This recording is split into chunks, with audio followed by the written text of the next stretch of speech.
മാധുരപൂർണ്ണ പ്രശോഭിതം ഈ ജീവിതം, ആർദ്രമാം ദൈവസ്നേഹം നിറയും പൂവനം.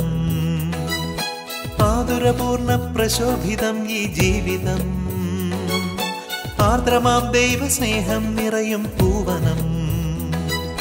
സ്നേഹദീപനാളമായി വിളങ്ങും ധന്യജീവിതം.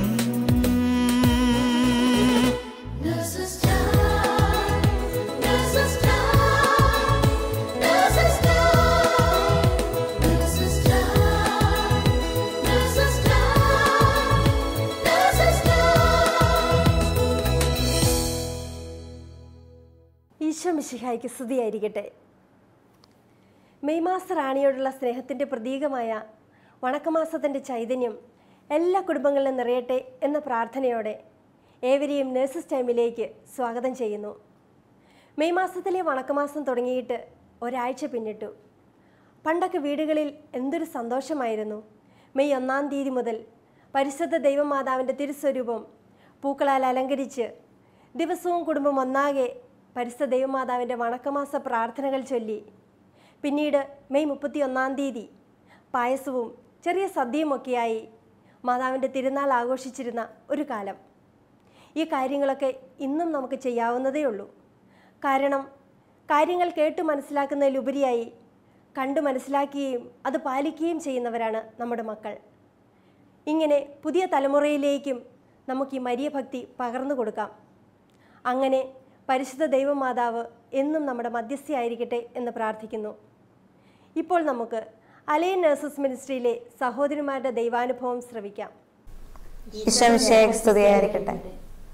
ഈശോയുടെ നാമത്തിൻ്റെ മഹത്വത്തിനായിട്ട് UAE അലൈൻ നഴ്സസ് മിനിസ്ട്രിയിൽ നിന്ന് ഞങ്ങൾ കുറച്ച് നഴ്സുമാർ ഇവിടെ ഒന്നിച്ചു കൂടിയിട്ടുണ്ട്. ഞങ്ങളെ നിങ്ങൾക്കായി ഒന്ന് പരിചയപ്പെടുത്താം. എൻ്റെ പേര് റെൻസി ബേബി, ഹസ്ബൻഡിൻ്റെ പേര് ബേബി ജോണ്.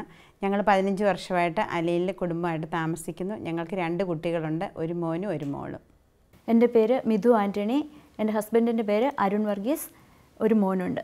എൻ്റെ പേര് ജാസ്മിൻ, ഹസ്ബൻഡിൻ്റെ പേര് നെവിൻ. ഞങ്ങൾക്ക് 2 കുഞ്ഞുങ്ങളാണുള്ളത്. 8 വർഷമായിട്ട് അലൈനിൽ കുടുംബമായിട്ട് താമസിക്കുന്നു. എൻ്റെ പേര് മിനി, ഹസ്ബൻഡിൻ്റെ പേര് തരുൺ.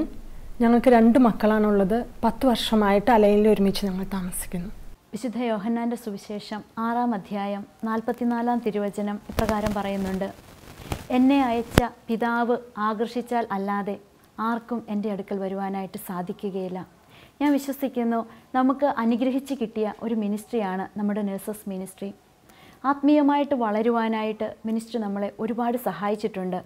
ജാസ്മിൻ ചേച്ചി എന്ത് പറയുന്നു? തീർച്ചയായിട്ടും മിഥു, നഴ്സസ് മിനിസ്ട്രി എന്ന് പറഞ്ഞത് അനുഗ്രഹത്തിൻ്റെ ഒരു കൂട്ടായ്മയാണ്. ജെറമിയ പ്രവാചകന്റെ പുസ്തകം 30-ാം അധ്യായം 21-ാം തിരുവചനം ഇപ്രകാരം പറയുന്നു: എൻ്റെ സന്നിധിയിൽ വരാൻ ഞാൻ അവനെ അനുവദിക്കും, അപ്പോൾ അവൻ എൻ്റെ അടുക്കൽ വരും, അല്ലാതെ എന്നെ സമീപിക്കാൻ ആരാണ് ധൈര്യപ്പെടുക? അപ്പോൾ ഈശോ നമ്മളെ വിളിച്ച് ചേർത്ത് നമ്മളെ അനുഗ്രഹിച്ച് ഒരുമിച്ച് കൂട്ടിയിരിക്കുന്ന നല്ലൊരു കൂട്ടായ്മയാണ് നമ്മുടെ ഈ നഴ്സസ് മിനിസ്ട്രി എന്ന് പറയുന്നത്. 2015 ഫെബ്രുവരി മാസത്തിലാണ് ഞാൻ ആദ്യമായിട്ട് അലൈൻ നഴ്സസ് മിനിസ്ട്രിയിൽ വരുന്നത്. മിനിസ്ട്രിയുടെ ഒരു ഫോർമേഷൻ്റെ ക്ലാസ്സിൽ ഇങ്ങനെ ചോദിക്കുകയുണ്ടായി, പരിശുദ്ധാത്മാവിനെക്കുറിച്ച് ഒരു 10 വചനം നിങ്ങൾക്കറിയാമോ എന്ന്. ഒരു ക്രൈസ്തവ വിശ്വാസത്തിൽ വളർന്നു വന്നിട്ടും നമുക്ക് നിത്യസഹായകനായിട്ട് തന്ന പരിശുദ്ധാത്മാവിനെക്കുറിച്ച് ഒരു 10 വചനം അറിയില്ലല്ലോ എന്നോർത്തപ്പോൾ എനിക്ക് വലിയ കുറ്റബോധം തോന്നി. അന്ന് വരെ വചനം പഠിക്കുക എന്ന് പറയുന്നത് വലിയ ബുദ്ധിമുട്ടായിട്ടാണ് ഞാൻ കരുതിയിരുന്നത്. എന്നാൽ ആഗ്രഹത്തോടു കൂടി പരിശുദ്ധാത്മാവിനെക്കുറിച്ചുള്ള വചനം പഠിക്കുവാനായിട്ട് ശ്രമിച്ചപ്പോൾ വളരെ വേഗത്തിൽ അധ്യായവും വാക്യവും സഹിതം എനിക്ക് ആ വചനം പഠിക്കുവാനായിട്ട് സഹായിക്കുകയുണ്ടായി. അതിനുശേഷം നമ്മൾ ആരിൽ നിന്നേലുമൊക്കെ വചനം കേൾക്കുമ്പോൾ ആ വചനം ഹൃദയസ്ഥമാക്കാനായിട്ട് എനിക്ക് സാധിച്ചു. ഈ വചനം പറഞ്ഞ് പ്രാർത്ഥിക്കുന്നതിൻ്റെ ഒരു ആവശ്യകത എനിക്ക് ബോധ്യപ്പെട്ടു. നഴ്സസ് മിനിസ്ട്രിയിൽ ഞാൻ വന്നില്ലായിരുന്നുവെങ്കിൽ ചിലപ്പോൾ ഈ വചനത്തിൻ്റെ ഒരു ആവശ്യം, ഈശോയെ ഇത്രമാത്രം സ്നേഹിക്കുന്നതിൻ്റെ ഒരാവശ്യം എനിക്ക് മനസ്സിലാവത്തില്ലായിരുന്നു. അങ്ങനെ ഞാൻ ഈ അലൈനിൽ താമസം തുടങ്ങി. 1 മാസം കഴിഞ്ഞപ്പോൾ എൻ്റെ ഓഫീസിൽ നിന്ന് എനിക്കൊരു കോള് വന്നു. അവർ പറഞ്ഞു, മിഥുവിന് ഇവിടെ നിന്ന് ട്രാൻസ്ഫറാണെന്ന് പറഞ്ഞു. അപ്പോൾ ഞാൻ റിലീവർ നേഴ്സായിട്ടാണ് ഞാൻ വരുന്നത്. അപ്പോൾ അവരെന്നോട് എവിടെ പോകണമെന്ന് പറഞ്ഞാലും ഞാൻ പോകണമായിരുന്നു. എന്നാലും എൻ്റെ മനസ്സിന് ഒത്തിരി ബുദ്ധിമുട്ടായിരുന്നു. കാരണം എനിക്ക് ഇവിടെ ആണെങ്കിൽ എനിക്ക് എന്നും ദേവാലയത്തിൽ പോകാനും വിശുദ്ധ കുർബാനയ്ക്ക് പങ്കുകൊള്ളാനും ഒരു സാഹചര്യം ഉണ്ടായിരുന്നു. അതുകൊണ്ട് ഞാൻ ഒരു ചേച്ചിയുടെ അടുത്ത് ഇങ്ങനെ പറഞ്ഞു, ഇന്ന പോലെ ഒരു പ്രശ്നമുണ്ടെന്ന് പറഞ്ഞു. അപ്പോൾ ചേച്ചി എന്നോട് പറഞ്ഞു, നീ 2 മക്കബായർ 8:18 പറഞ്ഞ് പ്രാർത്ഥിക്കാൻ പറഞ്ഞു. നമുക്കെതിരെ വരുന്ന ശത്രുക്കളെയും ലോകം മുഴുവനെയും തന്നെയും അങ്കുലി ചലനം കൊണ്ട് തറപറ്റിക്കാൻ കഴിയുന്ന സർവ്വശക്തനായ ദൈവത്തിലാണ് നമ്മുടെ പ്രത്യാശ. ഞാൻ ഈ വചനം വിശ്വസിച്ചു, ഏറ്റുപറഞ്ഞു പ്രാർത്ഥിച്ചു. അത്ഭുതമെന്ന് പറയട്ടെ, പിറ്റേ ദിവസം തന്നെ ഓഫീസിൽ നിന്ന് എന്നെ വിളിച്ചിട്ട് പറഞ്ഞു, മിഥുനിങ്ങ് അങ്ങോട്ട് ട്രാൻസ്ഫർ ഇല്ല, ഇവിടെ തന്നെ കണ്ടിന്യൂ ചെയ്തോളാൻ പറഞ്ഞു. അങ്ങനെ എൻ്റെ കോൺട്രാക്റ്റ് തീരുന്നിടം വരെ 2 വർഷം എനിക്കിവിടെ തന്നെ നിൽക്കുവാനായിട്ട് ഞാൻ ഇപ്പോഴും വിശ്വസിക്കുന്നു. ആ വചനം പറഞ്ഞ് പ്രാർത്ഥിച്ചതിൻ്റെ ഒരു അഭിഷേകമാണ് എനിക്ക് കിട്ടിയതെന്ന് ഞാൻ വിശ്വസിക്കുന്നു. മിഥു പറഞ്ഞതുപോലെ എൻ്റെ ജീവിതത്തിലും ഈശോയുടെ വചനം ഏറ്റുപറഞ്ഞ് പ്രാർത്ഥിച്ചപ്പോൾ, പ്രത്യേകിച്ചും എൻ്റെ ജോലി മേഖലയിൽ ഈശോയുടെ വചനം ഏറ്റുപറഞ്ഞ് പ്രാർത്ഥിച്ചപ്പോൾ ദൈവം അത്ഭുതകരമായി ഇടപെട്ട അനുഭവങ്ങൾ എനിക്കുണ്ട്. ഈ കൂട്ടായ്മ എന്നെ ആത്മീയമായി ഒത്തിരി വളർത്തിയിട്ടുണ്ട്. മറ്റുള്ളവരെ നമ്മെ വേദനിപ്പിക്കുമ്പോൾ അവർക്ക് വേണ്ടി പ്രാർത്ഥിക്കാൻ എന്നെ പഠിപ്പിച്ചത് ശരിക്കും ഈ കൂട്ടായ്മയിൽ വന്നതിന് ശേഷമാണ്.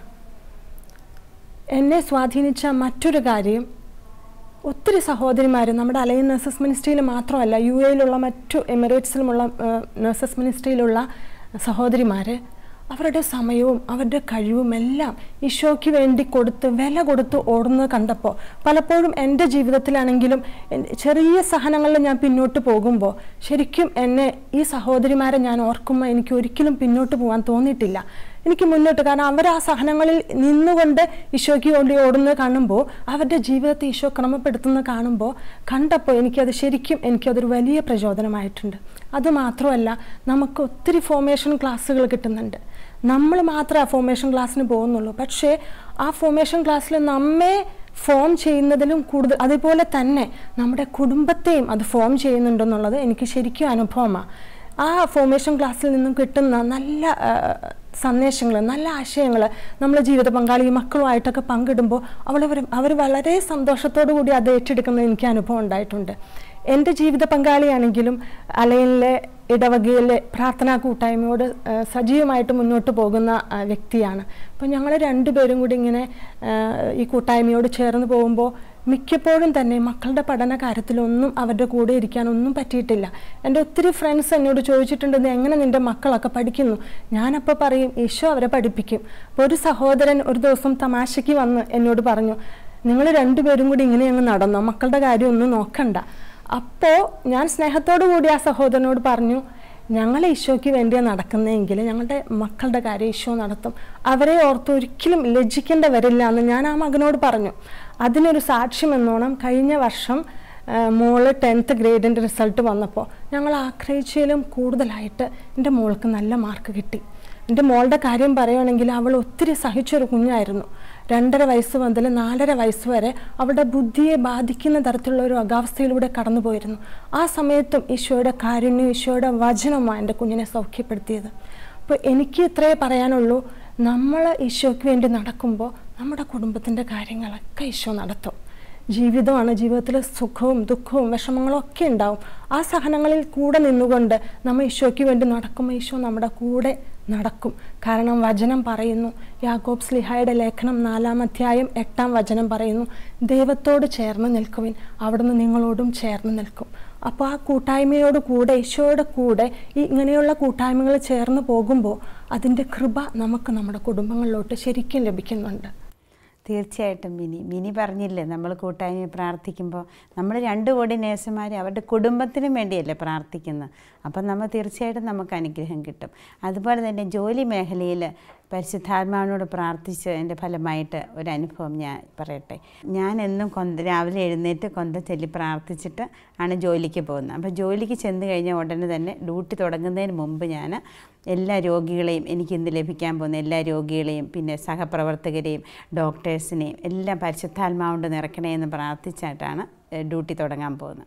അങ്ങനെ പ്രാർത്ഥിച്ച് പോകുമ്പോൾ ഈശോയുടെ ആ കാരുണ്യവും ആ സ്നേഹവും ആ ക്ഷമയും എല്ലാം നമുക്ക് പങ്കുവയ്ക്കാൻ സാധിക്കും. അപ്പം പരിശുദ്ധാത്മാവിൻ്റെ ദാനങ്ങളും ഫലങ്ങളും കൊണ്ട് നമ്മൾ തന്നെ നിറയും. അപ്പോൾ രോഗി ഇപ്പോൾ അല്പം ദേഷ്യപ്പെട്ട് പറഞ്ഞാൽ പോലും നമുക്ക് ക്ഷമിക്കാനുള്ള ഒരു കഴിവ് അപ്പോൾ പെട്ടെന്ന് വരും. അപ്പോൾ ആരയില്ല, ആ രോഗിക്ക് വയ്യാഞ്ഞിട്ടല്ലേ അതങ്ങനെ പറഞ്ഞത്, നമുക്ക് ക്ഷമിക്കാം. അതുപോലെ വേദനിക്കുന്ന രോഗിയിലേക്കാണെങ്കിലും കടന്നു ചെല്ലുമ്പോൾ നമുക്ക് ചിരിച്ച മുഖത്തോടെ ഇന്നെങ്ങനെയുണ്ട്, ഇന്നലെ ഉറങ്ങിയോ, രാവിലെ ഡ്യൂട്ടിക്ക് ചെല്ലുമ്പോഴാണെങ്കിൽ ഗുഡ് മോർണിംഗ് പറയുമ്പോൾ ആ രോഗി തന്നെ ചിരിച്ചു. എത്ര വേദനിച്ചാണ് നമ്മുടെ ചിരിച്ച മുഖം കാണുമ്പോൾ നമ്മൾ പരിശുദ്ധാത്മാവില്ലെങ്കിൽ നമുക്കെങ്ങനെ ചിരിക്കാൻ സാധിക്കും? ഓ, ഈ രോഗിയാണ് എനിക്ക് കിട്ടിയത് എന്നൊക്കെ പറഞ്ഞില്ല ചിലരൊക്കെ നമ്മൾ പോകുന്ന കാണുന്നത്. അപ്പം നമ്മളിലുള്ള അനുഭവം നമ്മൾ സന്തോഷിച്ച് ചെല്ലുമ്പോൾ ആ രോഗി നമ്മുടെ മുഖത്ത് നോക്കിയിട്ട് ഗുഡ് മോർണിംഗ് സിസ്റ്റർ എന്ന് പറയുമ്പോൾ അപ്പം നമുക്ക് തന്നെ ഒരു സന്തോഷം.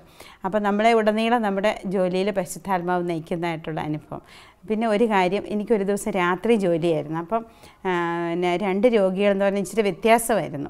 ഒരു മാനസിക അസ്വസ്ഥതയുള്ള രോഗിയും പിന്നെ ഒരു അപ്പച്ചന് ബ്ലാഡർ ട്യൂമറായിട്ട് ഓപ്പറേഷൻ കഴിഞ്ഞിട്ട് ഗ്ലൂക്കോസും പിന്നെ വാഷിംഗ് ഫ്ലൂയിഡും ഒക്കെ ആയിട്ട് കിടക്കുമായിരുന്നു.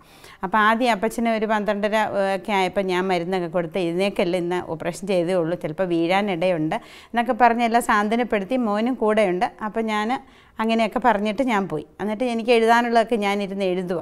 അപ്പോൾ ഒരു 2 മണി സമയമായപ്പം പരിശുദ്ധാത്മാവ് എന്നോട് പറയുക, റെൻസി നീ പോയി ആ രോഗിയെ നോക്കിയിട്ട് വാ, അത് ഒന്ന് നോക്കെന്ന് ഇങ്ങനെ പറഞ്ഞുകൊണ്ട് ഇങ്ങനെ മനസ്സിങ്ങനെ തോന്നുക. സാരമൊന്നും ഞാൻ കേട്ടില്ല, ഇങ്ങനെ മനസ്സിൽ തോന്നുക. അപ്പം ഞാൻ പെട്ടെന്ന് തന്നെ എന്നാൽ തോന്നിയല്ലേ പോയി നോക്കിയേക്കാം, എന്തെങ്കിലും അപകടം ഉണ്ടോയെന്ന് അറിയില്ലല്ലോ, ഇനി ആ പേഷ്യൻ്റ് എങ്ങാനും ഏറ്റവും അറിയത്തില്ല. ചെന്ന് നോക്കുമ്പോൾ ആ തോന്നിച്ച മാതിരി തന്നെ ഞാൻ ഈശോയ്ക്ക് എനിക്ക് എങ്ങനെ നന്ദി പറയേണ്ടതെന്ന് അറിയത്തില്ല. അപ്പച്ചനാണെങ്കിൽ ഗ്ലൂക്കോസും വലിച്ചു പറിച്ചിട്ട് വാഷിംഗ് ഫ്ലൂയിഡും പോയിട്ട് ഇതേ സ്റ്റാൻഡേ പിടിച്ച് അവിടെ നിൽക്കുവാണ്. ബെല്ലടിക്കാനായിട്ട് മകൻ കിടന്നുറങ്ങുക, നമ്മളെ ബെല്ലടിക്കാനും പറ്റുന്നുണ്ടോ? അതുമില്ല. ദൈവമേ നന്ദി പറഞ്ഞ് പെട്ടെന്ന് കൂട്ടുകാരെയൊക്കെ വിളിച്ച് ഞാൻ വേണ്ടത് ചെയ്തു. അപ്പോൾ അപകടത്തിൽ നിന്ന് ആ വീണ് എന്തെല്ലാം പറ്റും അല്ലേ, ബ്ലീഡിങ് എന്തെല്ലാം വരാനിടയുണ്ട്. നമ്മളൊക്കെ എല്ലാവർക്കും അറിയാമല്ലോ, നമ്മളെല്ലാവരും നേഴ്സുമാരല്ലേ. അപ്പോൾ ഈശോ നമ്മളെ നയിക്കുമ്പോൾ നമുക്ക് എല്ലാ അപകടത്തിൽ നമ്മൾ രക്ഷിച്ചു. അപ്പോൾ ഈ രോഗിയെ സാന്ത്വനപ്പെടുത്തി വന്നിരുന്ന് വീണ്ടും എനിക്ക് എഴുതാനുള്ളതൊക്കെ എഴുതാൻ തുടങ്ങി. അപ്പോൾ അരമണിക്കൂർ കഴിഞ്ഞപ്പം ഇതുപോലെ തന്നെ മാനസിക ബുദ്ധിമുട്ടുള്ള ആ രോഗിയെ നീ ഒന്ന് പോയി നോക്കാൻ പറയുമോ എന്നോട് മനസ്സിൽ. ഒന്ന് എഴുന്നേറ്റ് പോയി നോക്കി ചെന്നപ്പോൾ അത് തലകുത്തി നിൽക്കുന്നു ബെഡിൽ. എന്തൊരു അനുഭവമായിരിക്കും. ദൈവമേ സ്തോത്രം. ആരെയും വിളിക്കേണ്ട വന്നില്ല, ഞാൻ തന്നെ ആ രോഗിയെ ഇതിങ്ങനെ കുറച്ചൊക്കെ മനസ്സിലാക്കും. പിന്നെ അല്പം അബ്നോർമലാണേലും കുറച്ചൊക്കെ മനസ്സിലാക്കാം. അപ്പോൾ പറഞ്ഞ് അവിടെ കിടത്തി ഞാൻ തിരിച്ച് കൗണ്ടറിൽ വന്ന് എല്ലാവരോടും ഇങ്ങനെ പറഞ്ഞപ്പം ഞാൻ ഈശോയ്ക്ക് മഹത്വപ്പെടുത്തി. ഈശോ കൂടെയുള്ളപ്പം നമ്മളെ നയിക്കും, നമ്മളൊന്നും പേടിക്കേണ്ട കാര്യമില്ല. വലിയ 2 അപകടത്തിൽ നിന്നും നമുക്കന്ന് രക്ഷ കിട്ടി. നമ്മളല്ലെങ്കിൽ എന്തെല്ലാം ആൻസർ ആരൊക്കെ കൊടുക്കണം. ഈശോയെ സ്തോത്രം. അത് എല്ലാം നമുക്ക് ലഭിച്ച ഈ കൂട്ടായ്മയിലാണ്. കൂട്ടായ്മ പ്രാർത്ഥന നമ്മളെ ഒത്തിരി വളർത്തും. നമ്മൾ ഒറ്റയ്ക്ക് പ്രാർത്ഥിക്കുന്ന പോലെയല്ല, കൂട്ടായ്മ നമ്മളെ ഒത്തിരി ഈശോയോട് അടുപ്പിക്കും. അതാണ് എനിക്ക് പറയാനുള്ളത്. പരിശുദ്ധാത്മാവിൻ്റെ സ്വരത്തിന് നമ്മൾ കാത് കൊടുക്കുമ്പോൾ നമുക്കുണ്ടാകാവുന്ന അപകടങ്ങളിൽ നിന്ന് ഒഴിവായി പോകുന്ന ഒരു സംഭവം അല്ലേ ഇപ്പോൾ ശരിക്കും റെൻസി ചേച്ചി നമ്മളോട് ഷെയർ ചെയ്തത്. റെൻസി ചേച്ചി ഇത് പറഞ്ഞപ്പോൾ ഞാനും എനിക്കുണ്ടായ ഒരു അനുഭവം ഓർക്കുകയാണ്. ചേച്ചി പറഞ്ഞതുപോലെ എല്ലാ ദിവസവും ജോലിക്ക് പോകുമ്പോൾ എനിക്കന്ന് നോക്കാനുള്ള രോഗികളെയും അവരുടെ ട്രീറ്റ്മെൻറ്റിനെയും അവരെ നോക്കുന്ന ഡോക്ടേഴ്സിനെയും അതുപോലെ അവരുടെ കൂടെ നിൽക്കുന്നവരെയും എൻ്റെ സഹപ്രവർത്തകരെയും ഞാനന്ന് കാണാൻ പറ്റുന്ന എല്ലാ വ്യക്തികളെയും പരിശുദ്ധ അമ്മയുടെ വിമല ഹൃദയം വഴി ഈശോയ്ക്ക് സമർപ്പിച്ചിട്ടാണ് ഞാൻ എല്ലാ ദിവസവും ജോലിക്ക് പോകുന്നത്. ഇതുപോലെ ഒരു ദിവസം നൈറ്റ് ഡ്യൂട്ടിക്ക് പോയ ദിവസം എനിക്ക് കിട്ടിയത് യൂട്രസിൽ ക്യാൻസർ ഉണ്ടായിട്ട് ട്രീറ്റ്മെൻറ്റ് ചെയ്തുകൊണ്ടിരുന്ന ഒരു രോഗിയെയായിരുന്നു. കീമോതെറാപ്പി എടുത്തതിൻ്റെ ഫലമായിട്ട് പുള്ളിക്കാരത്തിക്ക് ഫീവറും അതുപോലെ ശ്വാസതടസ്സവും വേദനയും ആയിട്ട് വളരെയധികം ബുദ്ധിമുട്ടുന്നുണ്ടായിരുന്നു. ഈ രോഗിയും അവരുടെ ഹസ്ബൻഡ് ഒരുമിച്ചിരിക്കുന്നത് ഞാൻ കണ്ടു. അവരുടെ കയ്യിൽ ജപമാല ഇരിക്കുന്നത് ഞാൻ കണ്ടു. ഞാൻ എപ്പോഴും അവരുടെ അടുത്ത് ചെല്ലുമ്പോൾ അവരെന്നോട് പറയുന്നൊരു കാര്യം എന്താണെന്ന് വെച്ചാൽ, വേദനയുടെ ആധിക്യം കൊണ്ട് 3-4 ദിവസമായിട്ട് ഈ സഹോദരിക്ക് ഉറങ്ങാൻ പറ്റിയിട്ടില്ല. അവരത്രമാത്രം ബുദ്ധിമുട്ടുന്നുണ്ടായിരുന്നു. അപ്പോൾ ഞാൻ ഇവരോട് പറഞ്ഞു അവർക്ക് കൊടുക്കാൻ പറ്റാവുന്ന എല്ലാ വേദനാ സംഹാരികളും ആ സമയം കൊണ്ട് അവർക്ക് കൊടുത്തു കഴിഞ്ഞു. അതുപോലെ ഉറക്കത്തിനുള്ള മരുന്നും കൊടുത്തതാണ്. ഞാൻ ഇവർക്ക് മരുന്നൊക്കെ കൊടുത്തിട്ട് തിരിച്ചു പോയിട്ട് വന്നപ്പോഴും ഇവരുടെ അവസ്ഥ ഇത് തന്നെയാണ്. വളരെയധികം സങ്കടപ്പെട്ട് വേദനയോടെ അവരെന്നോട് പറയുന്നുണ്ട്, എനിക്ക് ഉറങ്ങാൻ പറ്റുന്നില്ല, വേദനിക്കുന്നുണ്ട്, വളരെയധികം അസ്വസ്ഥത അനുഭവിക്കുന്നതായിട്ട് എനിക്ക് തോന്നി. പെട്ടെന്ന് എനിക്ക് തോന്നി, എന്തുകൊണ്ട് ഈശോയുടെ നാമം വിളിച്ചപേക്ഷിക്കാൻ ഇവരോട് പറഞ്ഞുകൂടാ എന്ന്. ഞാൻ അവരോട് ആ കാര്യം പറഞ്ഞു. എടുക്കുന്ന ഓരോ ശ്വാസത്തിലും ജീസസ് എന്ന് പറഞ്ഞുകൊണ്ട് എടുക്കുവാണെങ്കിൽ നിൻ്റെ വേദനയ്ക്കൊരു ശമനം ഉണ്ടാകും, നമുക്കൊന്ന് നോക്കാം എന്ന് പറഞ്ഞു. ആ സഹോദരിയും ഭർത്താവും വളരെ സ്നേഹത്തോടെ അത് അംഗീകരിച്ചു. അവർ എടുക്കുന്ന ഓരോ ശ്വാസത്തിലും ഈശോ എന്ന് പറഞ്ഞുകൊണ്ട് ജീസസ് എന്ന് പറഞ്ഞുകൊണ്ട് ശ്വാസം എടുക്കാൻ തുടങ്ങി. ഒരു 5 മിനിറ്റ് അവരോടൊപ്പം ഞാനും അവിടെ നിന്ന് പ്രാർത്ഥിച്ചു. ഞാൻ ഈശോയോട് ഇങ്ങനെ പറഞ്ഞു, ഈശോയെ നിൻ്റെ നാമം വിളിച്ചപേക്ഷിക്കുന്ന ഈ സഹോദരിക്ക് ഇപ്പം തന്നെ നീ ആശ്വാസം കൊടുക്കണമേ എന്ന് പറഞ്ഞ് പ്രാർത്ഥിച്ചു. പെട്ടെന്ന് തന്നെ ശാന്തമാകുന്നത് അത്ഭുതകരമായിട്ട് എനിക്ക് കാണാൻ പറ്റി. ഇവരെ കട്ടിലേൽ ചായച്ച് കിടത്തിയതിന് ശേഷം ഞാൻ പോയി. ഒരു അരമണിക്കൂർ കഴിഞ്ഞ് ഞാൻ തിരിച്ചു വന്ന് നോക്കുമ്പോൾ ഞാൻ കണ്ടത് വളരെ വലിയൊരു അത്ഭുതമാണ്. 3 ദിവസമായിട്ട് വേദനയുടെ ഈ വിഷമം കൊണ്ട് ശ്വാസതടസ്സം കൊണ്ട് ഉറങ്ങാൻ പറ്റാത്ത ആ സഹോദരി ഈശോയുടെ നാമം വിളിച്ചപേക്ഷിച്ചതിൻ്റെ ഫലമായിട്ട് സമാധാനമായിട്ട് കട്ടിലെ കിടന്നുറങ്ങുന്ന ഒരവസ്ഥയാണ് എനിക്ക് കാണാൻ പറ്റിയത്. പിറ്റേ ദിവസം രാവിലെ ഞാൻ ഡ്യൂട്ടി കഴിഞ്ഞ് പോകുമ്പോൾ ഈ ഹസ്ബൻഡ് എൻ്റെ അടുത്ത് വന്നിട്ട് എന്നോട് പറഞ്ഞു, sister thank you very much. ഇന്നലെ നമ്മൾ ഒരുമിച്ച് നിന്ന് ഈശോയുടെ നാമം വിളിച്ചപേക്ഷിച്ച് പ്രാർത്ഥിച്ചതിന് ശേഷം എൻ്റെ വൈഫ് 3-4 ദിവസമായിട്ട് ഉറങ്ങാൻ പറ്റാതിരുന്ന എൻ്റെ വൈഫ് സമാധാനമായിട്ട് 3-4 മണിക്കൂർ ഉറങ്ങുന്നത് എനിക്ക് കാണാൻ പറ്റിയെന്ന്. അപ്പോഴാണ് എനിക്ക് മനസ്സിലായത് ഈശോയുടെ നാമത്തിന് എത്രമാത്രം ശക്തിയുണ്ട്. നേഴ്സുമാരെ നമുക്ക് എടുത്തുപയോഗിക്കാൻ പറ്റിയ ഏറ്റവും വലിയൊരു ആയുധമാണ് ഈശോയുടെ നാമം എന്ന് പറയുന്നത്. നമ്മൾ പോകുന്ന ഓരോ രോഗിയുടെ അടുത്തും ഈശോയുടെ നാമം ഉച്ചരിച്ചുകൊണ്ട് നമ്മൾ ചെല്ലും, അവരോടത് പറയുകയും ചെയ്യുമ്പോൾ ശരിക്കും ഇതുപോലുള്ള അത്ഭുതങ്ങൾ ഇനി നമുക്ക് കാണാൻ സാധിക്കും എന്നുള്ളൊരു വലിയ ബോധ്യം കൂടെ എനിക്ക് ഈശോ ഈ സമയത്ത് തന്നിട്ടുണ്ട്. തീർച്ചയായും പ്രൈസ് ദി ലോർഡ്. ജാസ്മിൻ ചേച്ചി പറഞ്ഞപ്പോൾ, ആ സാക്ഷ്യം കേട്ടപ്പോൾ നമുക്ക് മനസ്സിലായി ഈശോയുടെ നാമത്തിന് എന്തൊരു അത്ഭുത ശക്തിയാണെന്ന് നമുക്ക് മനസ്സിലായി. ഈശോ എന്നെ പ്രത്യേകമായിട്ട് കരുതിയ ഒരു അനുഭവമാണ് ഇനി എനിക്ക് നിങ്ങളുമായിട്ട് പറയുവാനുള്ളത്. 2017 ഫെബ്രുവരി മാസത്തിൽ ഞാനിപ്പോൾ വർക്ക് ചെയ്തുകൊണ്ടിരുന്ന കമ്പനിയുമായിട്ട് എൻ്റെ കോൺട്രാക്റ്റ് തീരുകയായിരുന്നു. എനിക്കത് പുതുക്കണോ അവിടെ വെച്ച് നിർത്തണോ എന്ത് ചെയ്യണമെന്ന് എനിക്കൊരു തീരുമാനം എടുക്കാൻ പറ്റാതിരിക്കുകയായിരുന്നു. അപ്പോൾ ഞാൻ ഈ കൂട്ടായ്മയിലുള്ള വിവിധ ചേച്ചിമാരോട് ഞാൻ പറഞ്ഞിട്ടുണ്ട്, ഞാൻ എന്ത് ചെയ്യണമെന്ന് എനിക്ക് അറിയത്തില്ല, നിങ്ങൾ എനിക്ക് വേണ്ടി പ്രാർത്ഥിക്കണം. അപ്പോൾ അവരെന്നോട് പറയും, ദൈവഹിതം എന്താണെങ്കിൽ അത് നടക്കട്ടെ എന്ന് പറയുമായിരുന്നു. അങ്ങനെ 2016 സെപ്റ്റംബർ മാസത്തിൽ ഇവിടുത്തെ ഗവൺമെൻറ്റിൽ നിന്ന് ഞാൻ വർക്ക് ചെയ്യാത്ത ഒരു ഡിപ്പാർട്ട്മെൻറ്റിലേക്ക് എന്നെ ഒരു ഇൻ്റർവ്യൂവിന് വിളിക്കുകയുണ്ടായി. നമുക്കറിയാം, നമ്മൾ വർക്ക് ചെയ്യാത്ത ഒരു ഡിപ്പാർട്ട്മെൻറ്റിലേക്ക് നമ്മളെ ഒരു ഇൻ്റർവ്യൂവിന് വിളിക്കുമ്പോൾ നമുക്കുണ്ടാകുന്ന ബുദ്ധിമുട്ടുകൾ. നമുക്കതിനകത്ത് അവർ ചോദിക്കുന്ന ക്വസ്റ്റ്യനൊന്നും അത്ര ക്ലിയറായിട്ട് ആൻസർ പറയാനായിട്ട് സാധിക്കുമെന്ന് എനിക്ക് തോന്നുന്നില്ല. അങ്ങനെ ഈ കൂട്ടായ്മയിലെ വിവിധ ആൾക്കാർ എനിക്ക് പരിശുദ്ധാത്മാവിനെക്കുറിച്ചുള്ള പല വചനങ്ങൾ എനിക്ക് പറഞ്ഞു തന്നു. ആ വചനം പറഞ്ഞ് പ്രാർത്ഥിച്ചിട്ട് നീ ഇൻ്റർവ്യൂവിന് പൊയ്ക്കോളാൻ പറഞ്ഞു. ഇൻ്റർവ്യൂവിൽ അവരെന്നോട് ചോദിച്ച ക്വസ്റ്റിന് എനിക്ക് വളരെ ക്ലിയറായിട്ടൊന്നും ആൻസർ പറയാനായിട്ട് സാധിച്ചിരുന്നില്ല. എന്നാൽ ഞാൻ ഇപ്പോഴും വിശ്വസിക്കുന്നു, പരിശുദ്ധാത്മാവ് എന്നെ അത്ഭുതകരമായിട്ട് വഴി നടത്തി. 2017 ജനുവരി മാസത്തിൽ എൻ്റെ വിസ പുതുക്കണോ നിർത്തണോ എന്നതിനൊക്കെ ഒരു ഉത്തരമായിട്ട് 2017 ജനുവരിയിൽ എനിക്ക് അവിടെ നിന്ന് ഓഫർ ലെറ്റർ കിട്ടുകയുണ്ടായി.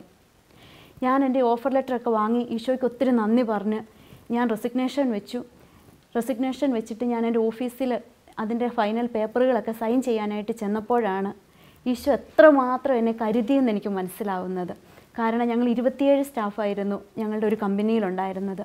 26 പേരുടെയും ജോലി നഷ്ടപ്പെട്ടിട്ട് അവരോടെല്ലാവരോടും പറഞ്ഞു, നിങ്ങൾ വേറെ ജോലി നോക്കിക്കോ, അല്ല എങ്കിൽ മാർച്ച് മാസം വരെ നിങ്ങൾക്കെല്ലാവർക്കും ജോലിയുള്ളൂ എന്ന് പറഞ്ഞു. അപ്പോഴാണ് എൻ്റെ കണ്ണ് നിറഞ്ഞ് എനിക്ക് മനസ്സിലായി എൻ്റെ ഈശോനെ എത്രമാത്രം കരുതിയെന്ന് എനിക്ക് മനസ്സിലായി. കാരണം ഈശോയ്ക്ക് അറിയാമായിരുന്നു ഫെബ്രുവരിയിൽ എൻ്റെ കോൺട്രാക്റ്റ് തീരും, അത് കഴിയുമ്പോൾ എൻ്റെ ജോബ് ടെർമിനേഷൻ്റെ വക്കിലാണ് നിൽക്കുന്നതെന്ന് അറിഞ്ഞ എൻ്റെ ഈശോ സെപ്റ്റംബർ മാസത്തിൽ തന്നെ എനിക്ക് വേണ്ടിയിട്ട് ഒരു ജോലി കരുതിയിരുന്നു. അങ്ങനെ ആ ജോലി കിട്ടിയത് എനിക്കൊരു 100-200 കിലോമീറ്റർ ഞാൻ താമസിക്കുന്നിടത്തുനിന്നും അകലെയായിരുന്നു. അപ്പോൾ എനിക്ക് അത് പിന്നെ വീണ്ടും വിഷമമായിരുന്നു. കാരണം ഒരു ദിവസം പോലും മുടങ്ങാതെ ദിവ്യബലിക്ക് പോകുവാനായിട്ട് ഞാനിപ്പോൾ താമസിക്കുന്നിടത്തുനിന്ന് എനിക്ക് സാധിക്കുമായിരുന്നു. അപ്പോൾ എല്ലാ ദിവസവും ദിവ്യബലിക്ക് പോകുമ്പോൾ ഞാൻ ഈശോയോട് പേഴ്സണലായിട്ട് ഞാൻ പറയുമായിരുന്നു, ഈശോയെ എനിക്ക് ഈ അലൈൻ വിട്ടു പോകുവാനായിട്ട് എനിക്ക് ഇഷ്ടമില്ല, എനിക്കെന്നും പള്ളി വരുവാനായിട്ടൊക്കെ ഉള്ളൊരു സൗകര്യം ഉണ്ടായിരുന്നു ഇവിടെ എന്ന് പറയും. എന്നിട്ട് ഞാൻ എൻ്റെ ഈശോയോട് പറയുമായിരുന്നു, ഈശോയെ എനിക്ക് വേണ്ടിയിട്ട് റെക്കമെൻഡ് ചെയ്യാനായിട്ട് നീ മാത്രമേ ഉള്ളൂ, വേറെ ആരും എനിക്ക് വേണ്ടിയിട്ട് റെക്കമെൻഡ് ചെയ്യാനില്ലെന്ന് പറയുമായിരുന്നു. അങ്ങനെ ഫെബ്രുവരി 1-ാം തീയതി ഞാൻ റിസൈൻ ചെയ്തു. 2-ാം തീയതി എൻ്റെ വീടിന് തൊട്ടടുത്തുള്ള ഹോസ്പിറ്റലിൽ നിന്ന് എന്നെ വിളിച്ചിട്ട് പറഞ്ഞു, മിഥുവിൻ്റെ എല്ലാ പേപ്പറും ആദ്യം കിട്ടിയ ഹോസ്പിറ്റലിൽ നിന്ന് ഇങ്ങോട്ട് ട്രാൻസ്ഫർ ചെയ്തിട്ടുണ്ടെന്ന് പറഞ്ഞു. ആരും എനിക്ക് വേണ്ടിയിട്ട് റെക്കമെൻഡ് ചെയ്തിട്ടില്ല അവിടെ പോയിട്ട് ആ ഹോസ്പിറ്റലിൽ നിന്ന് ഇങ്ങോട്ട് ട്രാൻസ്ഫർ ചെയ്യാമെന്ന്. ഞാൻ ഇപ്പോഴും വിശ്വസിക്കുന്നു, എന്നെ സ്നേഹിക്കുന്ന എന്നെ കരുതുന്ന എൻ്റെ ഈശോ എനിക്ക് വേണ്ടിയിട്ട് റെക്കമെൻഡ് ചെയ്തതിൻ്റെ ഫലമായിട്ട് ഞാനിപ്പോൾ താമസിക്കുന്നിടത്ത് തന്നെ നിന്നുകൊണ്ട് എനിക്ക് ജോലിക്ക് പോകാൻ പറ്റുന്ന രീതിയിൽ എനിക്കൊരു ജോലി ഈശോ എനിക്ക് ദാനമായിട്ട് തന്നു. Praise the Lord. എനിക്കറിയാം മിഥുവിൻ്റെ കാര്യത്തിൽ ഈശോയുടെ ഒത്തിരി അടുത്ത് ഒത്തിരി വില കൊടുത്ത് അനുദിനം വിശുദ്ധ ബലിക്ക് പോയി ഈശോയ്ക്ക് വേണ്ടി ഒത്തിരി വില കൊടുത്ത് ജീവിക്കുന്ന വ്യക്തിയാണ് മിഥു. അപ്പം നമ്മുടെയൊക്കെ ജീവിതത്തിൽ ഈശോയ്ക്ക് വേണ്ടി നമ്മൾ ഒരു സ്റ്റെപ്പ് എടുത്ത് വെക്കുമ്പോൾ ഈശോ നമ്മുടെ ജീവിതത്തെ എന്തുമാത്രം കരുതുന്നുവെന്ന് നമുക്ക് ഓരോരുത്തർക്കും അനുഭവത്തിൽ നിന്ന് നമുക്കറിയാൻ പറ്റി. നമ്മളെല്ലാവരും തന്നെ മിക്കവാറും തന്നെ കുടുംബമായിട്ട് നമ്മളിവിടെ കഴിയുന്നവരാണ്. അപ്പം നമ്മൾ ജോലി ചെയ്യുന്നു, കുടുംബം, അതിൻ്റെ കൂടെ ഇങ്ങനെയുള്ള നമ്മുടെ കൂട്ടായ്മയിലുള്ള സജീവമായ സാന്നിധ്യം. ശരിക്കും നമുക്ക് നമ്മുടെ കുടുംബത്തിൻ്റെ സപ്പോർട്ട് ഇല്ലെങ്കിൽ ഇങ്ങനെയുള്ള കാര്യങ്ങളൊന്നും, എനിക്ക് പ്രത്യേകിച്ചും അത് അനുഭവമാണ്, കുടുംബത്തിൻ്റെ ഒരു വലിയ സപ്പോർട്ട്. കാരണം നമുക്കറിയാം നമ്മുടെ നഴ്സസ് മിനിസ്ട്രിയുടെ എല്ലാ വർഷവും ഒരു മെയിനായിട്ട് 2 ഇവൻറ്റ് വരുന്നുണ്ട്. ഡിസംബറിൽ വരുന്ന ഗ്രേറ്റസ്റ്റ് കോളും മെയ് അല്ലെങ്കിൽ ജൂൺ മാസം വരുന്ന പെന്തക്കോസ്ത് പ്രോഗ്രാം. അപ്പോൾ അതിൻ്റെ കാര്യങ്ങൾക്ക് രജിസ്ട്രേഷൻ്റെ കാര്യങ്ങൾക്കൊക്കെ ഒക്കെ എന്നോട് പറയുമ്പോൾ ചിലപ്പോൾ എൻ്റെ ജോലി നമ്മുടെ വീട്ടിലെ പണിയും എല്ലാം കൂടി ആകുമ്പോൾ ചിലപ്പോൾ എനിക്ക് സമയം കിട്ടത്തില്ല. അപ്പോൾ എൻ്റെ കാര്യങ്ങളെല്ലാം ഞാൻ എൻ്റെ ജീവിത പങ്കാളി അല്ലെങ്കിൽ മക്കൾ അവരെ സമയം കൊടുത്ത് ഞാനല്ല ചെയ്യാറ്, എനിക്ക് കിട്ടുന്ന ഡാറ്റ മുഴുവനും അവർക്ക് ഞാൻ കൊടുക്കും. അവരെ എന്നെ അതുപോലെ സപ്പോർട്ട് ചെയ്യുന്നു. വളരെ സ്നേഹത്തോടും ആദരവോടും കൂടി തന്നെ അവരെന്നെ കൂട്ടായ്മയിലോട്ട് വിടുന്നത്. കാരണം നമ്മൾ ആ കൂട്ടായ്മയിലുള്ള നമ്മൾ ചെന്ന് പ്രാർത്ഥിക്കുമ്പോൾ നമ്മുടെ കൂട്ടായ്മയിൽ നമ്മൾ പ്രാർത്ഥിക്കുന്നത് തന്നെ 2 കോടി നഴ്സുമാർക്കും അവരുടെ കുടുംബങ്ങൾക്കും വേണ്ടിയിട്ട്. അപ്പം നമ്മൾ ഒരാളെ ആ കൂട്ടായ്മയിൽ പ്രാർത്ഥിക്കുന്നുള്ളൂ എങ്കിലും അവിടെ അതിൻ്റെ കൃപയും അനുഗ്രഹവും വരുന്നത് നമ്മുടെ കുടുംബത്തിലോട്ടാണ്. അത് ശരിക്കും നമ്മുടെ കുടുംബങ്ങൾ അനുഭവിക്കുന്നത് കൊണ്ടാണ് ആ സ്നേഹത്തോടും ആ കൂട്ടായ്മയോടും വളരെ സ്നേഹത്തോടുകൂടെ മുന്നോട്ട് പോകുവാനായിട്ട് ശരിക്കും നമ്മെ അനുഗ്രഹിക്കുന്നത്. നേഴ്സസ് മിനിസ്ട്രിയുടെ ഒരു വലിയ പ്രത്യേകതയല്ലേ ഇത്. നമ്മൾ ഈ കൂട്ടായ്മയോടൊപ്പം ചേർന്നിരുന്ന് പ്രാർത്ഥിക്കുമ്പോൾ ലോകത്തിലുള്ള 2 കോടിയോളം വരുന്ന നഴ്സുമാർക്ക് വേണ്ടിയിട്ടും അവരുടെ കുടുംബങ്ങൾക്കും കൂടെ വേണ്ടിയിട്ട് നമ്മൾ പ്രാർത്ഥിക്കുന്നു. ഈ സമയത്ത് നമ്മൾ അനുഗ്രഹിക്കപ്പെടുന്നത് പോലെ തന്നെ അവരുടെ കുടുംബങ്ങളും കുഞ്ഞുങ്ങളും അവർക്ക് വേണ്ടപ്പെട്ടവരും എല്ലാം അനുഗ്രഹിക്കപ്പെടുന്ന വലിയൊരു അനുഗ്രഹത്തിൻ്റെ ഒരു കൂട്ടായ്മയാണ് നമ്മുടെ നേഴ്സസ് മിനിസ്ട്രി എന്ന് പറയുന്നത്. ശരിക്കും അല്ലേ? തീർച്ചയായിട്ടും ജാസ്മിനെ, എൻ്റെ ജോലിയിൽ പരിശുദ്ധ അമ്മയോട് അടുത്ത് പ്രാർത്ഥിച്ചതിൻ്റെ ഒരു കാര്യം ഞാൻ നിങ്ങളുമായിട്ട് പറയട്ടെ. ഞാൻ എന്നും കൊന്ത ചൊല്ലി പ്രാർത്ഥിക്കും, അതുപോലെ എല്ലാ രോഗികൾക്കും വേണ്ടിയും പ്രാർത്ഥിക്കും. അങ്ങനെ പ്രത്യേകിച്ച് വേദനിക്കുന്ന രോഗിയിലേക്ക് മരുന്നൊക്കെ എടുത്തുകൊണ്ട് പോകുമ്പോൾ തന്നെ ഇഞ്ചക്ഷനൊക്കെ എടുത്ത് എടുത്തോണ്ട് ബെല്ലടിച്ച് കേട്ട് വേഗം ചെന്ന് കണ്ട് മരുന്നും കൊണ്ട് പോകുമ്പോൾ തന്നെ നമുക്ക് നന്മ നിറഞ്ഞ മറിയം ചൊല്ലി ഈശോയെ ഈ രോഗികളുടെ വേദന കുറക്കണമെന്നും പറഞ്ഞ് പോയി മരുന്ന് കൊടുത്ത് അത് കഴിഞ്ഞ് ഒരു അരമണിക്കൂർ കഴിയുമ്പോൾ ചിലപ്പോൾ ഒരു 3/4 മണിക്കൂർ കഴിഞ്ഞ് രണ്ടാമത് ചെന്ന് നോക്കുമ്പോഴത്തേക്കും നല്ല ചിരിച്ചുകൊണ്ട് താങ്ക് യു സിസ്റ്റർ തന്ന ഇഞ്ചക്ഷൻ വളരെ വേദന കുറവായി, അങ്ങനെ ഒരു ആശ്വാസ വാക്ക് നമ്മളോട് പറയുമ്പോൾ തന്നെ നമുക്ക് എന്തൊരു സന്തോഷം. അതുപോലെ തന്നെ നമുക്ക് പലപ്പോഴും പല ജോലികൾ ഒന്നിച്ച് ചെയ്യാനുള്ള ഒരവസരങ്ങൾ വരുമ്പോഴത്തേക്കും പരിശുദ്ധ അമ്മയുടെ സഹായം തേടുമ്പോഴത്തേക്കും മുതിർന്നവർ അല്ലെങ്കിൽ ആരെങ്കിലും സഹപ്രവർത്തകരോ അല്ലെങ്കിൽ മേലധികാരികളോ ആരെങ്കിലും ഒരു കാര്യം ഞാൻ ചെയ്യാം, അപ്പം അങ്ങനെ അത്യാവശ്യമുള്ള കാര്യങ്ങൾ 1 2 അവർ ചെയ്യുമ്പോൾ നമുക്കൊരു നല്ലൊരു ആശ്വാസം ലഭിച്ച് നമുക്ക് വളരെ ശാന്തമായിട്ട് എല്ലാ പണികളും കിട്ടിയ സമയത്തിനുള്ളിൽ ചെയ്ത് തീർക്കാൻ സാധിക്കും. അതുപോലെ തന്നെ പരിശുദ്ധ അമ്മയുടെ പ്രത്യേക കൃപ, ഏതെങ്കിലും രോഗി പെട്ടെന്ന് സിക്കായിട്ട് അല്ലെങ്കിൽ BP കുറയോ അങ്ങനെയൊക്കെ വരുമ്പോഴത്തേനും നമ്മൾ ഡോക്ടറെ വിളിക്കും. ഡോക്ടർ വിളിച്ച് വരണമെങ്കിൽ തന്നെ കുറച്ച് സമയമെടുക്കും. അപ്പോൾ തന്നെ നീ ഇതങ്ങ് തുടങ്ങിക്കോ, നോ പ്രോബ്ലം. അങ്ങനെ തുടങ്ങി ഗ്ലൂക്കോസ് തുടങ്ങാനും കയ്യിൽ ഇഞ്ചക്ഷൻ കുത്താനും എത്ര ബുദ്ധിമുട്ടുള്ള രോഗിയാണേലും ഒറ്റ കുത്തിന്. കൂട്ടുകാർ ചിലപ്പോൾ ഒക്കെ പറയും റെൻസേച്ച് കുത്തിയാൽ പെട്ടെന്ന് കുത്തും. എന്താ സീക്രട്ടെന്ന് നമുക്കല്ല അറിയത്തുള്ളൂ. എൻ്റെ അമ്മ എൻ്റെ കൂടെ വരണേ, ഒന്ന് സഹായിക്കണമെന്ന് പറഞ്ഞിട്ട് കുത്തുമ്പോഴത്തേനും കിട്ടി. അങ്ങനെ വേണ്ടത് നമുക്ക് ഡോക്ടർ വരുമ്പോഴത്തേനും നമുക്ക് പകുതി കാര്യം ചെയ്യാൻ സാധിക്കും. പിന്നെ ബാക്കി സഹായങ്ങൾ ബാക്കിയുള്ളവരും ഒക്കെ ചെയ്ത് അങ്ങനെ അമ്മയുടെ കരം പിടിച്ച് പോകുമ്പം അതെല്ലാം എനിക്ക് ലഭിച്ചത് എവിടെ നിന്നാണെന്ന് അറിയില്ല നിങ്ങൾക്ക്. നമ്മുടെ ഈ കൂട്ടായ്മ, നമ്മുടെ ഈ നേഴ്സസ് മിനിസ്ട്രി, അത് മാത്രമേ എനിക്ക് പങ്കുവയ്ക്കാനുള്ളൂ. യേശുവേ സ്തോത്രം. പരിശുദ്ധ ത്രിത്വത്തിൻ്റെയും പരിശുദ്ധ അമ്മയുടെയൊക്കെ കൈ പിടിച്ച് നമ്മൾ ജോലിക്ക് പോകുമ്പോൾ നമുക്ക് വളരെയധികം അത്ഭുതങ്ങൾ കാണാൻ പറ്റുന്നുണ്ടല്ലേ. നമ്മൾക്ക് എതിരായിട്ട് നിൽക്കുന്ന ആൾക്കാരെ പോലും നമ്മൾ സ്നേഹിക്കാനായിട്ട് നമുക്ക് ഈശോയുടെ സ്നേഹം കൊണ്ട് സാധിക്കുന്നുണ്ട്. തിരുവചനം ഇപ്രകാരം പറയുന്നുണ്ട്, ദൈവം നിൻ്റെ പക്ഷത്ത് നിൽക്കുന്നെങ്കിൽ ആര് നിനക്കെതിരെ നിൽക്കുമെന്ന്. ഈ വചനം എനിക്കൊരു അനുഭവമായിട്ട് മാറിയിട്ടുണ്ട്. എൻ്റെ ഈ ജോലി കാലയളവിൽ ഞാൻ എൻ്റെ ഒരു ഡിപ്പാർട്ട്മെൻറ്റിൽ നിന്ന് വേറൊരു ഡിപ്പാർട്ട്മെൻറ്റിലേക്ക് മാറി. പുതിയൊരു ഡിപ്പാർട്ട്മെൻറ്റ് ആയതുകൊണ്ട് എനിക്ക് വളരെയധികം കാര്യങ്ങൾ പുതിയതായിട്ട് പഠിക്കാനുണ്ട്. അവിടെയുള്ള ആൾക്കാരുമായിട്ട് ഇടപെടുന്ന കാര്യങ്ങളൊക്കെ പഠിക്കാനുണ്ടായിരുന്നു. ആദ്യത്തെ ഒരു കുറച്ച് കാലം ഒരു വലിയ കുഴപ്പമില്ലാതെയൊക്കെ അങ്ങ് പോയി. എന്നാൽ ഒരു 3-4 മാസം കഴിഞ്ഞപ്പോൾ പെട്ടെന്ന് അവിടെ ഉണ്ടായിരുന്ന ഒരു മേലധികാരി എതിരെയായിട്ട് കണ്ടമാനം സംസാരിക്കാൻ തുടങ്ങി. ഹയർ അതോറിറ്റികളിലൊക്കെ പോയി കംപ്ലൈൻറ്റ് കൊടുക്കുന്നതായിട്ട് എനിക്ക് മനസ്സിലായി. പക്ഷേ ഇതിനകത്തുള്ളൊരു കുഴപ്പം എന്നായിരുന്നെന്ന് ചോദിച്ചിട്ടുണ്ടെങ്കിൽ എനിക്കൊന്നും അറിയത്തില്ല ഇത് എന്തുകൊണ്ട് സംഭവിച്ചു. ഈ പറയുന്ന പ്രശ്നങ്ങളൊന്നും ഞാൻ അറിയാതെ സംഭവിച്ചിരിക്കുന്ന കാര്യങ്ങളാണ്. ഒന്നും എൻ്റേതായിട്ടൊരു തെറ്റ് വന്നതായിട്ട് എനിക്ക് ഓർമ്മയില്ല. വളരെ അപമാനിക്കപ്പെടുന്ന സാഹചര്യങ്ങൾ കൂടെ, ഒത്തിരി വേദന ഉളവാക്കപ്പെടുന്ന സാഹചര്യങ്ങൾ കൂടെയൊക്കെ ഞാൻ കടന്നുപോയി. ഈ സംഭവം ഞാൻ നേഴ്സസ് മിനിസ്ട്രിയിലെ എന്നെ അടുത്തറിയാവുന്ന 3-4 വ്യക്തികളുമായിട്ട് പങ്കുവച്ചു.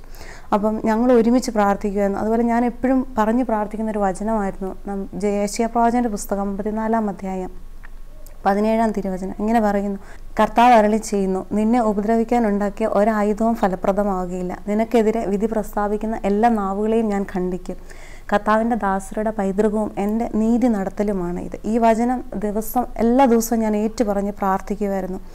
ഈ സഹനങ്ങൾക്കൊക്കെ ഒടുവിൽ കർത്താവായ ഈശോ ഇങ്ങനെ പറയുന്നുണ്ട്, ദൈവത്തിൽ ആശ്രയിക്കുന്നവൻ ഒരിക്കലും ലജ്ജിക്കാൻ ഇടവരികയില്ലെന്ന്. അങ്ങനെ പറഞ്ഞ വാഗ്ദാനങ്ങളിൽ വിശ്വസ്തനായ എൻ്റെ കർത്താവ് ഈ കാലഘട്ടങ്ങൾക്കൊടുവിൽ എനിക്ക് തന്നത് പ്രമോഷനോട് കൂടിയിട്ടുള്ള ഒരു ജോലിയാണ്. ഒരു ടെർമിനേഷൻ പ്രതീക്ഷിച്ച് നിന്നിരുന്ന എനിക്ക് കർത്താവ് തന്നത് പ്രമോഷനുള്ള ഒരു ജോലിയാണ്. ഇതിലൊക്കെ അത്ഭുതം എന്നാന്ന് വെച്ചാൽ എനിക്കെതിരെ ആരോപിച്ച ഒരു കുറ്റവും ആർക്കും തെളിയിക്കാൻ പറ്റിയില്ല.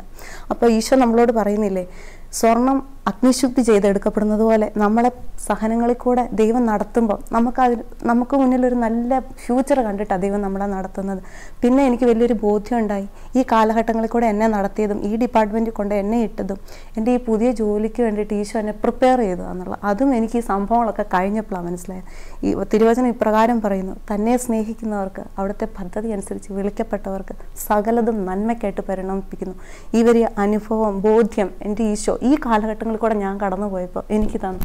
അതുപോലെ ഈ സഹനത്തിൽ കൂടെ ഞാൻ കടന്നു പോയതുകൊണ്ട് എന്നെ ഉപദ്രവിക്കുന്നവരോട് ക്ഷമിക്കാനും അവർക്ക് വേണ്ടി പ്രാർത്ഥിക്കാനും അതൊരു വലിയ കൃപയായിട്ട് ഞാൻ കാണുന്നു. അത് സാധാരണക്കാർക്കൊക്കെ പറ്റാത്തൊരു സംഭവമാണ്.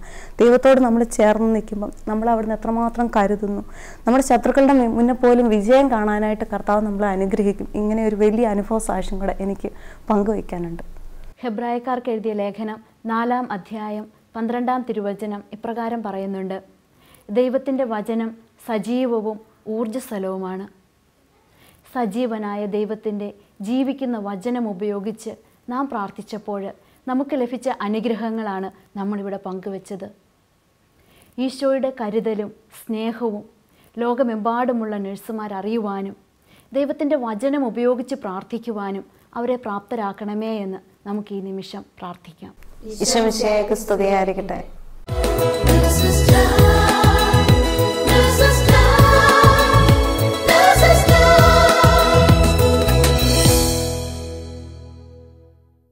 ജീവിതത്തിലെ സങ്കടത്തിലും പ്രതിസന്ധിയിലുമെല്ലാം ഈശോയോട് ചേർന്ന് നിന്നുകൊണ്ട് വിജയം വരിച്ചതും യേശുവിനായി സമയം മാറ്റിവെച്ചപ്പോൾ ബാക്കിയെല്ലാം അവിടുന്ന് ക്രമീകരിച്ചതും വചനത്തിൽ ഉറച്ചു നിന്ന് പ്രാർത്ഥിച്ചപ്പോൾ അവിടുന്ന് വിജയം നൽകിയതും ഈ സഹോദരിമാരിൽ നിന്നും നാം ശ്രവിച്ചു കഴിഞ്ഞു.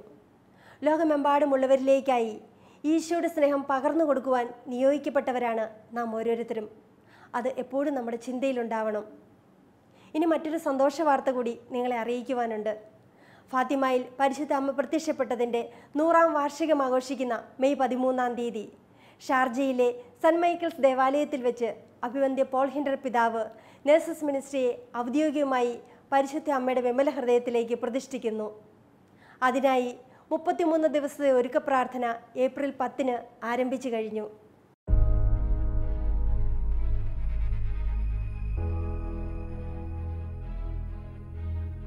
ഈ കാലഘട്ടത്തിൽ പരിശുദ്ധാത്മാവ് നട്ടുവളർത്തിയ നേഴ്സസ് മിനിസ്ട്രി 13 വർഷം പിന്നിടുമ്പോൾ ഇക്കാലമത്രയും നമ്മെ കൈപിടിച്ച് നടത്തിയ പരിശുദ്ധ അമ്മയുടെ വിമല ഹൃദയത്തിലേക്ക് ഇതാ നേഴ്സസ് മിനിസ്ട്രി ഔദ്യോഗികമായി പ്രതിഷ്ഠിക്കപ്പെടുന്നു.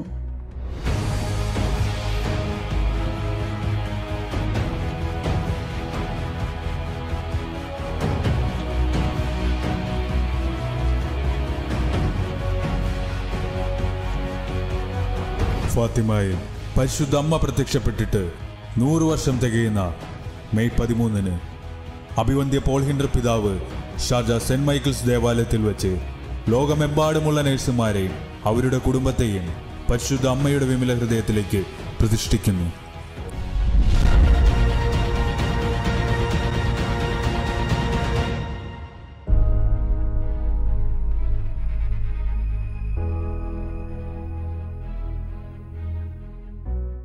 ഇപ്പോൾ നേഴ്സസ് ടൈമിലൂടെ ഇത് ശ്രവിച്ചുകൊണ്ടിരിക്കുന്ന ലോകമെമ്പാടുമുള്ള പ്രിയ നേഴ്സസ് സഹോദരി സഹോദരന്മാരെ, പരിശുദ്ധ അമ്മയുടെ വിമല ഹൃദയത്തിൻ്റെ ചൂടേറ്റുകൊണ്ട് നമുക്ക് മുൻപോട്ട് നീങ്ങാം.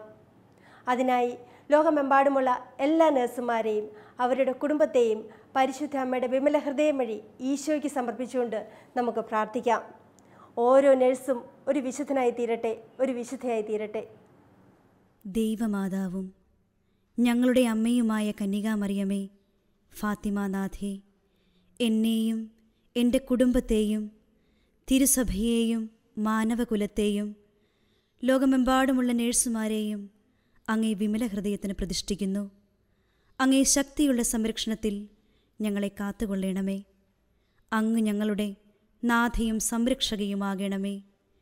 ആത്മീയവും ശാരീരികവുമായ സകല അപകടങ്ങളിലും ക്ലേശങ്ങളിലും നിന്ന് ഞങ്ങളെ രക്ഷിച്ചുകൊള്ളണമേ. എല്ലാറ്റിലും ദൈവേഷ്ടം കണ്ടെത്തി നിറവേറ്റുവാനും യേശുവിൻ്റെ തിരുഹൃദയത്തിന് പ്രീതികരമായ വിധത്തിൽ ജീവിച്ച് സ്വർഗഭാഗ്യത്തിലെത്തിച്ചേരുവാനും കാരുണ്യനാഥേ, ഞങ്ങളുടെ സ്നേഹമുള്ള അമ്മേ, ഞങ്ങളെ സഹായിക്കണമേ. ആമേൻ.